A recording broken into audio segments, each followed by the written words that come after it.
ദൈവനാമത്തിന് മഹത്വമുണ്ടായിരിക്കട്ടെ. ഇന്ന് അൽത്താരയിൽ കയറി സാക്ഷ്യം പറയാം. അമ്മയുടെ പ്രത്യക്ഷീകരണത്തിൻ്റെ സാക്ഷിയാക്കി മാറ്റിയ അമ്മയ്ക്കും തിരുകുമാരനും കോടാനുകോടി നന്ദി. എൻ്റെ പേര് രാജിമോൾ. ഇത് എൻ്റെ ഹസ്ബൻഡ് സുനിൽ കുമാർ. ഇതെൻ്റെ മകൻ നന്ദകിഷോർ. ഞങ്ങൾ വരുന്നത് കോഴിക്കോട് ജില്ലയിലുള്ള കൊയിലാണ്ടിയിൽ നിന്നാണ്. ഞാൻ ആദ്യമായി ഉടമ്പടി എടുത്തത് 2025 മെയ് 10 ഉടമ്പടി എടുത്തതിന് ശേഷം ഞാൻ നിയോഗം വെച്ചത് 6 വർഷമായിട്ട് കണ്ടിന്യൂസ് ആയിട്ട് ഒരേ ചുമ തന്നെയായിരുന്നു എനിക്ക്. അതിൻ്റെ ഭാഗമായിട്ടാണ് ചുമ എന്ന് പറഞ്ഞാൽ തീരെ നിർത്താൻ പറ്റാത്ത ചുമ. അതായത് മാസത്തിൽ ഒരു 6-7 ദിവസം മാത്രമേ ചുമ ഇല്ലാത്ത ദിവസം ഉണ്ടാവുള്ളൂ. ബാക്കിയുള്ള ദിവസങ്ങളിലെല്ലാം ചുമ കാരണം എനിക്ക് നല്ല ബുദ്ധിമുട്ടായിരുന്നു. സംസാരിക്കാൻ കഴിയില്ലായിരുന്നു. കണ്ണൊക്കെ ചുമച്ച് പുറത്തേക്ക് തള്ളി വരുന്നൊരവസ്ഥയായിരുന്നു. പല സ്ഥലങ്ങളിലും ഡോക്ടർമാരെ കാണിച്ചു, പല ട്രീറ്റ്മെൻറ്റ് എടുത്തു, ആൻറ്റിബയോട്ടിക് ഒരുപാട് കഴിച്ചു. അതിൽ നിന്നൊന്നും ഒരു മാറ്റവും ഉണ്ടായിരുന്നില്ല. പിന്നെ CT സ്കാൻ, എക്സ്റേ, അങ്ങനെ എല്ലാ കാര്യങ്ങളും ചെയ്ത് അതിലൊന്നും ഒരു കുഴപ്പം ഉണ്ടായിരുന്നില്ല. പക്ഷേ ഈ ചുമ കാരണം എനിക്ക് യൂറിനൊക്കെ ഇങ്ങനെ പോകുമായിരുന്നു. അതിൻ്റെ ഭാഗമായിട്ട് ഞാൻ എപ്പോഴും മാസത്തിലും തുണി അല്ലെങ്കിൽ പാഡ് വെച്ചുകൊണ്ട് നടക്കുമായിരുന്നു. അങ്ങനെ ഉടമ്പടി എടുത്തതിൻ്റെ ഫലമായിട്ട് നിയോഗം വെച്ച് പ്രാർത്ഥിക്കുകയും ഉടമ്പടി ധ്യാനം കാണുമ്പോൾ നിയോഗം എഴുതി പ്രാർത്ഥിക്കുകയും ചെയ്യുമായിരുന്നു. മുട്ടിലിരുന്ന് മാതാവിനോട് നെഞ്ചുരുകി പ്രാർത്ഥിക്കൂ. ഉടമ്പടി വസ്തുക്കളായ ഉപ്പ്, തേന് ഇവയൊക്കെ കഴിക്കുമായിരുന്നു. കൂടാതെ ഉടമ്പടി തൈലം നെഞ്ചിലും കഴുത്തിലും തൊണ്ടയിലും ഒക്കെ തേച്ചിട്ട് വിശ്വാസപ്രമാണം ചൊല്ലി പ്രാർത്ഥിക്കൂ. അതിൻ്റെ ഫലമായിട്ട് ഇപ്പോൾ ഒരു 3-4 മാസമായിട്ടേ ഉണ്ടാവുള്ളൂ ആ ചുമ മാറിയിട്ട്. എങ്ങനെയാണ് മാറിയെന്ന് പോലും ഞാൻ അറിയുന്നില്ല. കാരണം എപ്പോഴും ചുമച്ചുകൊണ്ടിരുന്ന ഞാൻ പെട്ടെന്ന് ആ ചുമ നിന്നപ്പോഴാണ് ഇങ്ങനെ ഒരു സംഭവം. ഈ മാതാവിൻ്റെ ഉടമ്പടി വസ്തുക്കളായ ഉപ്പും തേനും ഒക്കെ ഉപയോഗിച്ചു പ്രാർത്ഥിച്ചിട്ടുമാണ് എനിക്കിത് മാറിയെന്ന് മനസ്സിലായത്. കൂടാതെ കൈക്ക് നല്ല വേദന ഉണ്ടായിരുന്നു. അതും ഒരുപാട് കാലമായിട്ട് ആ വേദനകൾ എനിക്കൊന്ന് കൈ വെച്ച് കിടക്കാനോ ഒന്നും പറ്റാത്ത സാഹചര്യമായിരുന്നു. അതും ഈ ഉടമ്പടി വസ്തുക്കളായ ഉപ്പും തേനും ഉപയോഗിച്ചിട്ടാണ് മാറിയത്. പിന്നെ എൻ്റെ മകന് USSൽ നല്ല വിജയം കിട്ടി. അതും അമ്മ മാതാവിൻ്റെ ഒരു കൃപയാലാണ്. അത് എൻ്റെ മകൻ നന്ദകിഷോർ പറയുന്നതാണ്. ഞാൻ USS സ്കോളർഷിപ്പ് എക്സാമിന് എൻ്റെ പേര് നന്ദകിഷോർ. ഞാൻ USS സ്കോളർഷിപ്പ് എക്സാമിന് വേണ്ടി തയ്യാറെടുക്കുമ്പോഴൊക്കെ മാതാവിനോട് പറയുമായിരുന്നു എനിക്ക് സ്കൂളിൽ 1ാം സ്ഥാനത്തെത്തണമെന്ന്. അങ്ങനെ പരീക്ഷയുടെ അന്ന് ഞാൻ വെഞ്ചരിച്ച് ഉപ്പുമായി പരീക്ഷാ ഹാളിലെത്തി. ആരും ചവിട്ടാത്തയിടത്ത് ഞാൻ ഉപ്പ് വിതറി വിശ്വാസപ്രമാണം ചൊല്ലി. പരീക്ഷ തുടങ്ങി. എനിക്കറിയാത്ത കുറേ ചോദ്യങ്ങൾക്ക് ഞാൻ മാതാവിനെ മനസ്സിൽ വിചാരിച്ച് ഉത്തരങ്ങൾ എഴുതി. അതെല്ലാം ഭൂരിഭാഗവും ശരിയായിരുന്നു. മാതാവിനും ഈശോയ്ക്കും എൻ്റെ കോടാനുകോടി നന്ദി അറിയിക്കുന്നു. എൻ്റെ സ്കൂളിൽ നിന്ന് 20-ലേറെ കുട്ടികൾ എഴുതിയിരുന്നു. അതിലെനിക്ക് മാത്രമാണ് USS കിട്ടിയത്. മാതാവിനും ഈശോയ്ക്കും എൻ്റെ കോടാനുകോടി നന്ദി. എൻ്റെ ഭർത്താവിന് ഫ്രൂട്ട്സ് കടയിലായിരുന്നു ജോലി. അങ്ങനെ സ്ഥിരമായിട്ടൊരു ജോലി ഇല്ലായിരുന്നു. അങ്ങനെ ഞങ്ങൾ നിയോഗത്തിൽ ജോലീൻ്റെ കാര്യം വെച്ചിട്ടുണ്ടായിരുന്നു. അങ്ങനെ ഇപ്പോൾ അദ്ദേഹത്തിന് ഒരു ജോലി കിട്ടിയിട്ടുണ്ട്. അത് അദ്ദേഹം തന്നെ ഇവിടെ പറയുന്നതാണ്. ഞാനൊരു ഫ്രൂട്ട്സ് കടയിലായിരുന്നു ജോലി ചെയ്തിരുന്നത്. അവിടെ നിന്ന് സ്ഥിരമായിട്ടുള്ള ജോലിയൊന്നും ഇല്ലാത്തത് കൊണ്ട് ഒരു ജോലിക്ക് വേണ്ടി ഇങ്ങനെ അപേക്ഷിക്കുകയായിരുന്നു മാതാവിനോട്. ഫ്രൂട്ട്സ് കടയിലെ ജോലി പോയതിന് ശേഷം 2 മാസം ജോലി ഇല്ലാതെ നടന്നു. മാതാവിനോടുള്ള പ്രാർത്ഥനയോട് കൂടി അടുത്തുള്ള ഒരു പ്രൈവറ്റ് ലിമിറ്റഡ് കമ്പനി ഉണ്ടായിരുന്നു. അവിടെ ജോലിക്ക് അന്വേഷിച്ചപ്പോൾ ഇപ്പോൾ ജോലി ഇല്ലയെന്ന് പറഞ്ഞു. പക്ഷേ ഞങ്ങൾ തിരിച്ച് വരുന്ന വഴി ഗേറ്റിനടുത്ത് എത്തിയപ്പോൾ ഞാൻ മോനും കൂടിയായിരുന്നു അവിടുന്ന് പോയത്. അപ്പോൾ ഗേറ്റിനടുത്ത് എത്തിയപ്പോൾ സെക്യൂരിറ്റി ചേട്ടൻ വീണ്ടും വന്ന് എന്നെ വിളിച്ചിട്ട് എൻ്റെ നമ്പർ അവിടെ വാങ്ങി വെച്ചു. അവരുടെ തന്നെ വേറൊരു കമ്പനിയിലേക്ക്, ഒരു 10-20 കിലോമീറ്റർ അപ്പുറത്തുള്ളൊരു കമ്പനിയിലേക്ക് ജോലി ഒഴിവുണ്ടെന്ന് പറഞ്ഞ് വിളിച്ചു. അപ്പോൾ അപ്പോഴും ഇവൾ പ്രാർത്ഥിക്കുകയായിരുന്നു അങ്ങനെ അടുത്ത് തന്നെ ജോലി കിട്ടാൻ. ഇപ്പോൾ മോൻ വീട്ടിൽ ഒറ്റയ്ക്കാണല്ലോ, ദൂരത്ത് പോയി വരുന്നത് കുറച്ച് ബുദ്ധിമുട്ടായതുകൊണ്ട്. അപ്പോൾ ഇൻ്റർവ്യൂ ചെയ്തതും ഒക്കെ ഈ ദൂരത്തുള്ള കമ്പനിയിലേക്ക് തന്നെയായിരുന്നു.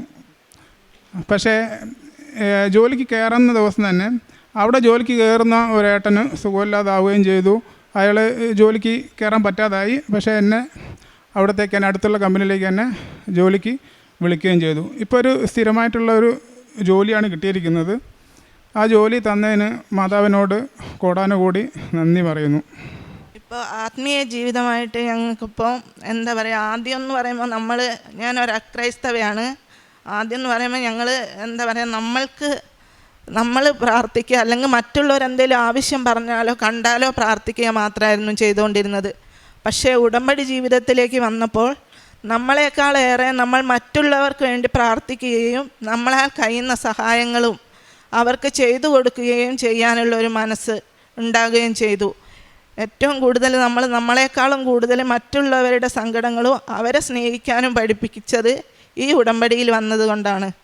പ്രേക്ഷിത പ്രവർത്തനമായി ചെയ്തിരിക്കുന്നത്, ഇവിടെ മാസത്തിൽ വരികയും പത്രം വാങ്ങി അടുത്തുള്ള വീടുകളിലും ഹോസ്പിറ്റലുകളിലും ബസ് സ്റ്റാൻഡുകളിലും കൊണ്ടുകൊടുക്കും. പിന്നെ അയൽക്കൂട്ടം, തൊഴിലുറപ്പ്, അങ്ങനെ ആളുകൾ കൂടി നിൽക്കുന്ന സ്ഥലത്ത് കൊണ്ടുകൊടുക്കുകയും അവരുടെ ഇടയിൽ നിന്ന് ഈശോനെയും മാതാവിനെയും കുറിച്ച് പറയുകയും പലർക്കും കിട്ടിയ അനുഭവങ്ങളും അതുപോലെ നമുക്ക് കിട്ടിയ അനുഗ്രഹങ്ങളെക്കുറിച്ചും എല്ലാം പറഞ്ഞ് അവർക്കും ഒരു ഈശോനെയും മാതാവിനെയും കുറിച്ച് പറഞ്ഞു കൊടുക്കുകയും ചെയ്തിട്ടുണ്ട്.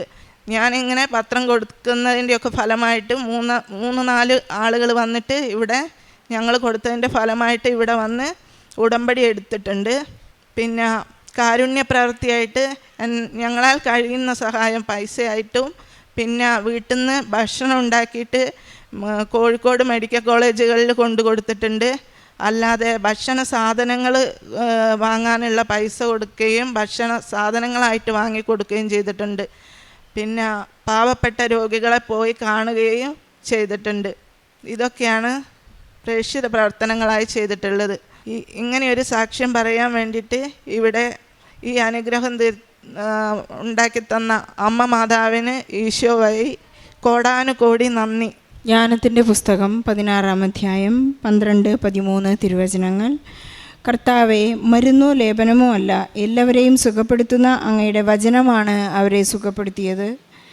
ജീവൻ്റെയും മരണത്തിൻ്റെയും മേൽ അങ്ങേക്ക് അധികാരമുണ്ട്. മനുഷ്യരെ പാതാള കവാടത്തിലേക്ക് ഇറക്കുന്നതും അവിടെ നിന്ന് വീണ്ടെടുക്കുന്നതും അവിടുന്നാണ്. രാജിമോൾ സുനിൽകുമാറും നന്ദകിഷോറിനോടൊപ്പം കുടുംബത്തോടൊപ്പം വന്നവരുടെ ഈ സാക്ഷ്യം പ്രത്യക്ഷീകരണ സാക്ഷ്യം ഏറ്റുപറയുന്നത്, ഉടമ്പടി ചെയ്ത് ഈശോയോടുള്ള വിശ്വസ്തത അവർ ഏറ്റുപറയുമ്പോൾ, അവർ ജീവിക്കുമ്പോൾ അവരുടെ ജീവിതത്തിലുണ്ടായ വലിയ അത്ഭുതങ്ങളെക്കുറിച്ചാണ് അവർ ഏറ്റുപറഞ്ഞത്. ചെറുതും വലുതുമായ ഒരുപാട് അത്ഭുതങ്ങളും അനുഗ്രഹങ്ങളും പരിശുദ്ധ അമ്മയുടെ സാമീപ്യവും എല്ലാം അവർക്കുണ്ടായിട്ടുണ്ട്. അതിൻ്റെ എല്ലാം കാരണം അവരുടെ വിശ്വസ്തതയാണ് എന്ന് നമുക്ക് മനസ്സിലാക്കാൻ സാധിക്കും. രാജിയുടെ 6 വർഷമായിട്ടുള്ള നിരന്തരമായ ചുമ കോവിഡിന് ശേഷം അതൊട്ടും തന്നെ വിട്ടുപോകുന്നില്ലായിരുന്നു. ഇന്ന് ഇവിടുന്ന് ലഭിച്ച നേർച്ച വസ്തുക്കളുടെ ഉപയോഗം മൂലം വളരെ ശക്തമായി പ്രാർത്ഥിച്ചപ്പോൾ വളരെ പെട്ടെന്ന് തന്നെ സമയച്ചുരുക്കത്തിൻ്റെ അമ്മ അവരുടെ ആ ഒരു ജീവിത അസ്വാസ്ഥ്യം, ജീവിത ഭാരം സൗഖ്യപ്പെടുത്തി ഈശോയിൽ നിന്ന് വലിയ സൗഖ്യം നൽകി എന്നിവിടെ ഏറ്റുപറയുന്നു. അതുപോലെ തന്നെ നന്ദകിഷോറിൻ്റെ മകൻ്റെ ഒരു വലിയ വിജയം, ആ കുഞ്ഞ് തന്നെ ആത്മാർത്ഥമായി പ്രാർത്ഥിക്കുകയായിരുന്നു. അക്രൈസ്തവരായ ഈ കുടുംബം ഈശോയെ തിരിച്ചറിഞ്ഞ നിമിഷം മുതൽ നന്ദകിഷോറിന് മനസ്സിലായി, ഈ ചോദ്യങ്ങൾക്ക് ഉത്തരം അമ്മ തന്നെയാണ് എനിക്ക് പറഞ്ഞു തരുന്നത്. അമ്മ നൽകിയ നിർദ്ദേശങ്ങളനുസരിച്ച് OMR ക്വസ്റ്റ്യൻസ് അവനെ മാർക്ക് ചെയ്യുവാനും 20 കുട്ടികൾ, അവരുടെ സ്കൂളിലെ 3 ഡിവിഷൻസുള്ള 6ാം ക്ലാസ്സിലെ 20 കുട്ടികളിലുള്ള സ്മാർട്ടായിട്ടുള്ള കുട്ടികളെയാണ് അവർ തിരഞ്ഞെടുക്കുന്നത് USS പരീക്ഷയ്ക്ക് വേണ്ടി. പരിശുദ്ധ അമ്മയുടെ മധ്യസ്ഥതയിൽ ഇന്ന് നന്ദകിഷോർ സ്കോളർഷിപ്പോടുകൂടി തുടർന്ന് പഠിക്കുവാനുള്ള അനുഗ്രഹത്തിന് വിജയം ലഭിച്ചതിനെ അവൻ നന്ദി പറയുകയാണ്. ഒരിക്കൽ ഈശോ തൊട്ടവർ ആരും തന്നെ വളരെ ചെറുപ്പത്തിൽ തന്നെ പരിശുദ്ധ അമ്മയുടെ മധ്യസ്ഥതയിലൂടെ ഈശോ തൊട്ട ഈ കുഞ്ഞ് ജീവിതത്തിൽ ഒരിക്കലും പതറുകയില്ല എന്ന് നാം മനസ്സിലാക്കുകയാണ്. കുഞ്ഞുങ്ങളെ ഇവിടെ കൊണ്ടുവന്ന് പ്രാർത്ഥിപ്പിക്കുമ്പോൾ ഈശോ ചെറുപ്പത്തിൽ ചെയ്ത ഈ നസ്രത്തിൽ നിന്ന് ജെറുസലേമിലേക്ക് യാത്ര ചെയ്യുന്നുണ്ട്. പെരുന്നാൾക്ക് പോകുമ്പോഴെല്ലാം ഈശോയെ കാണാതാകുന്ന അവരുടെ അവസ്ഥകളിലെല്ലാം എനിക്ക് ഈശോ നഷ്ടപ്പെടുമോ എന്നുള്ള വലിയ സങ്കടം നമുക്കും കൂടി ഉണ്ടാകുന്നത് നല്ലതാണ്. അങ്ങനെ കുഞ്ഞുങ്ങളെ ഈ വളരെ ചെറുപ്രായത്തിൽ തന്നെ ഈശോ അവർക്ക് ലഭിച്ചു കഴിഞ്ഞാൽ അവരുടെ ഫ്യൂച്ചർ എത്രമാത്രം മഹത്തരമായിരിക്കും. അവരുടെ ഏറ്റുപറച്ചിൽ, അവരുടെ ക്രിസ്തീയ ജീവിതം എത്രമാത്രം സുന്ദരമായിരിക്കും എന്ന് നമുക്ക് മനസ്സിലാക്കാൻ സാധിക്കും. അതുപോലെ തന്നെ ജീവിത പങ്കാളി സുനിലിന് ഒരു ഫ്രൂട്ട്സ് കടയിൽ നിന്ന് ജോലി ചെയ്തിരുന്ന അദ്ദേഹത്തെ ഇന്നൊരു സ്ഥിരം ജോലി നൽകി. അതും വീടിനടുത്തുള്ള അവരാഗ്രഹിക്കുന്നത് ലഭിക്കുന്ന ഒരു പ്രാർത്ഥനാ പദ്ധതിയാണ് പരിശുദ്ധ അമ്മ അവർക്ക് വെച്ച് നീട്ടിയിരിക്കുന്നത്. ഇന്ന് ബഹുമാനപ്പെട്ട ജോസഫ് അച്ഛൻ ധ്യാന സമയത്ത് പറഞ്ഞതുപോലെ ഉടമ്പടി എന്താണ്? കർത്താവെ, അച്ഛൻ പ്രാർത്ഥിച്ചത് എങ്ങനെയാണ്? കർത്താവെ, തിരമാലകൾക്ക് മീതെ വിശുദ്ധ പത്രോസ് നടന്നതുപോലെ നടക്കുവാൻ എനിക്ക് അടുത്ത് വരാൻ ആഗ്രഹമുണ്ട്. എനിക്ക് കുറച്ച് സംസാരിക്കണം, കൂടുതൽ പ്രാർത്ഥിക്കണം, കർത്താവ് കൂടെ പ്രവർത്തിക്കണം എന്നുള്ള ശക്തമായ പ്രാർത്ഥനയാണ് ഇന്ന് അച്ഛൻ നമുക്ക് വേണ്ടി പ്രാർത്ഥിച്ചത്. ഈ പ്രാർത്ഥനകളെല്ലാം നാം ഏറ്റെടുക്കുകയും നമുക്ക് ജീവിതത്തിൽ പ്രാർത്ഥിക്കുകയും ചെയ്യാം. സുനിൽകുമാറിനും രാജ്യമോളുടെയും കുടുംബത്തിനും ലഭിച്ച അനുഗ്രഹങ്ങൾക്ക് നന്ദി പറഞ്ഞുകൊണ്ട് നമ്മുടെ നിയോഗങ്ങളെല്ലാം ചേർത്ത് വെച്ച് ഈശോയ്ക്കും പരിശുദ്ധ അമ്മയ്ക്കും നല്ലൊരു കയ്യടി നൽകി സാക്ഷ്യം നമുക്ക് സമർപ്പിക്കാം. അത്യപൂർവ ദൈവാനുഭവങ്ങൾ ഇനി നിങ്ങൾക്കും സ്വന്തം.